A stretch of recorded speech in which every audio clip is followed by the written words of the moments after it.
وعلیکم السلام ورحمۃ اللہ وبرکاتہ۔ یہ سوال پرسنل میں کسی بھائی نے بھیجا ہے جواب دینے کے لیے کہ یہ جو لوگ ہیں مسلک پرست ہیں، کلمہ گو ہیں، کیا ان کو سلام کیا جا سکتا ہے؟ دیکھیے، سلام سلامتی کی دعا ہوتی ہے، اور مومن کا یہ عقیدہ ہے کہ جب تک کوئی ایمان نہ لائے اس کے لیے سلامتی نہیں ہے، تو ان کو ہدایت کے معنوں میں سلام کیا جاتا ہے۔ السلام علیکم کا یہاں یہ معنی ہوگا کہ اللہ تعالیٰ تمہیں ہدایت دے، تب سلامتی ملے گی۔ اور جب قومیں بگڑ جاتی ہیں تو ظاہری بات ہے پھر جن کے عقیدے کے اندر شرک آ جاتا ہے ان کو اپنا امام تو نہیں بنایا جا سکتا، چاہے کتنا ہی وہ کلمہ پڑھے۔ مالک فرماتا ہے وما یؤمن اکثرهم باللہ الا وهم مشرکون، کہ بے شمار لوگ ہیں، اکثریت لوگوں کی ہے کہ وہ ایمان اس طرح لاتے ہیں کہ ساتھ ساتھ شرک بھی کرتے ہیں۔ تو شرک کرنے والے کو، جس کے اندر بال برابر بھی شرک ہے، چاہے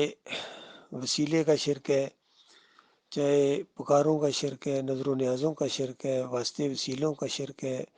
رکوع اور سجدے کا شرک ہے، جمہوریت کا شرک ہے، تعویذ گنڈے کا شرک ہے، پیری مریدی کا شرک ہے، وطن پرستی کا شرک ہے، جو بھی شرک ہے، مسلک پرستی ہے، فرقہ پرستی ہے، ایسے آدمی کے پیچھے آپ اگر صلاۃ ادا کریں گے، اس کو امام بنائیں گے، تو یہ اللہ کے وقار کو بہت زیادہ چیلنج کرنے والا انداز ہے۔ مالک فرماتا ہے والذین کفروا اولیاءہم الطاغوت، کہ جو ان طاغوتوں کو اپنا امام بنائے، اپنا لیڈر بنائے، اپنا امیر جماعت بنائے، ایسے سارے اللہ کی کتاب کے کافر ہیں۔ ان کو کافر کہنا ہے، ان کو کافر کہنا ایمان کا حصہ ہے۔ کافر سمجھنا بھی ہے، سمجھنا تو لازمی ہے، یعنی یہ آخری درجے کا ایمان ہے۔ جو ان کو کافر مشرک سمجھتا ہے لیکن کہنے کی ہمت نہیں پا رہا ہے، ڈرتا ہے، دل میں سمجھتا ہے ان کو، وہ بھی ٹھیک ہے، یہ آخری درجے کا ایمان ہے۔ اس کے بعد رائی کے دانے کے برابر بھی ایمان نہیں ہے۔ یعنی ان کو جو مومن سمجھتا ہے،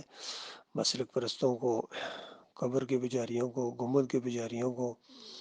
واسطے وسیلے چاہے وہ اس طرح مانگے یا اللہ بے حق فلاں، بے حرمت فلاں، یہ بھی شرک ہے، یہ وسیلے کا شرک ہے، اور یا فلاں کے صدقے، اس طرح کے جو الفاظ یہ بولتے ہیں شرک کرنے والے، اپنے حبیب کے صدقے، پنجتن پاک کے صدقے، یہ غلیظ ترین شرک ہے۔ اور جو یہ چاہے 11ویں کی نظر و نیاز کریں، چاہے میلادیں کرائیں، چاہے 10 محرم کے شربت ہوں، یا کنڈے ہوں، یا بی بی کی سینک ہو، اور یہ جتنے اس طریقے سے یہ شرکیہ چیزیں ہیں، چادریں چڑھانے والے، عرس اور میلے کرنے والے، بکرے چڑھانے والے، چھترے چڑھانے والے، دیگے چڑھانے والے، امام اور باٹی والی سرکار، اور سیون شریف، گولڑا شریف، پیر صاحب کی پنڈیاں دبانے والے، کوئی بھی کسی طرح کا بھی شرک ہے کسی کے اندر، اگر اجرت کو جائز سمجھتا ہے تو یہ شرک ہے۔ اور کوئی بھی حرام چیز جب ہوتی ہے تو وہ یا تو شرک والی حرام ہوتی ہے یا عمل والی حرام ہوتی ہے۔ جس طرح شراب ہے، یہ عمل والی ایک حرام چیز ہے، اگر کوئی اس کو پیتا ہے، ناجائز سمجھتا ہے تو یہ حرام پیتا ہے، اور اگر اس کو جائز سمجھتا ہے تو پھر یہ شرک ہو جائے گا، شریعت سازی ہو جائے گی۔ تو اس طریقے سے یہ اجرت کو جو جائز کہتے ہیں یہ شریعت سازی ہے۔ تو یہ ساری چیزیں ہیں۔ باقی جس طرح سلام کا معاملہ ہے تو ان کو ہم نے سلام ہر اس آدمی کو جس کو آپ دعوت دے رہے ہیں اور جو آپ کی کٹر قسم کا مخالف نہیں بن جاتا۔ جس طرح کچھ لوگ ہوتے ہیں وہ بات مانتے ہیں لیکن ساتھ نہیں دیتے ہیں، کچھ مانتے ہی نہیں ہیں، اور کچھ مانتے بھی نہیں ہیں اور جان کے دشمن بن جاتے ہیں، جس طرح یہ مولوی اور پیر خاص کر ہوتے ہیں۔ ان میں بھی لوگ ہوتے ہیں کچھ زیادہ سختی کرتے ہیں، دشمنی کرتے ہیں ابو جہل کی طرح، پھر کچھ منافق ہوتے ہیں۔ منافقین کا تو خیر پتہ نہیں چلتا، ان کے طرز عمل سے پتہ چلتا ہے، ان کی ہمدردیاں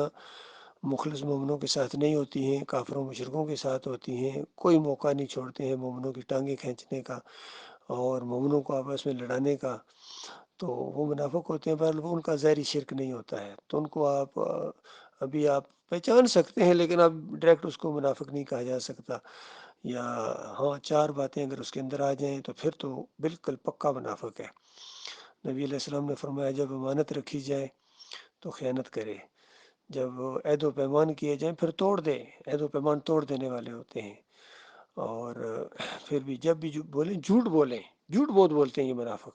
اور مزے کی بات آپ کو بتاؤں، جھوٹے خود ہوتے ہیں، الٹا مومنوں کو اور مخلص مومنوں کو کہتے ہیں جھوٹ بولتے ہو، یہ الٹی بات کہتے ہیں، اسی لیے ہم کہتے ہیں الٹا چور کتوال کو ڈانٹے۔